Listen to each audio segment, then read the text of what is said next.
Talk to me about sort of how you set this up to make sure that the money really was going to those families. Yeah, absolutely. I mean, the premise of the project is simple. It's families in US and around the world sending 1K directly to families impacted by the war in Ukraine. And this is sort of direct human to human help is the best way to help families at scale.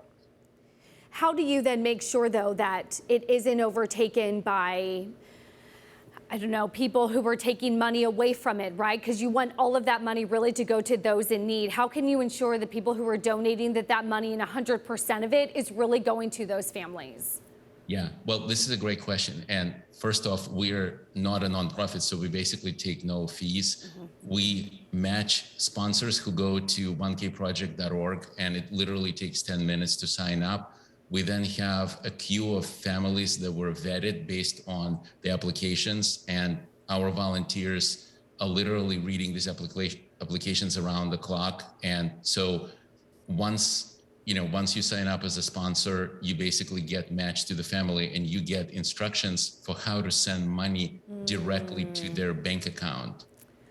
I mean, it's really a wonderful project that you're doing, Alex. I am curious what you're hearing from families on the ground. We've just seen the horrific images after images, what they're telling you about how they're trying to continue to contact you, trying to continue to talk to donors from around the world while they are literally in the middle of a war. Yeah, and you're absolutely right. I mean, we are able to help families in war zones who lost their homes. We're able to help families who are displaced within Ukraine, and also families who are refugees. And consistent thing that we're hearing from them is they need money for absolute basics like food, clothing for children, rent, and increasingly people in Ukraine need money to be able to move out. And so we are absolutely flooded with incredible gratitude and love that also underscores really like strength and resilience of Ukrainian people and just how meaningful this money is. $1,000 helps them, helps families with like 3 to 4 people, primarily, single mothers and people who just are not able to generate income in any other way. And so it's exceptionally meaningful. Alex, talk to us about that long-term resilience. We've been having a lot of conversations, of course, in the middle of this, the humanitarian toll, but long-term, how you think we just spoke with the economic advisor, right, to the president of Ukraine about how you rebuild the roads, the bridges, the schools, the apartment buildings. Long-term, how are you thinking about helping to sort of being able to rebuild if people can return to Ukraine at some point?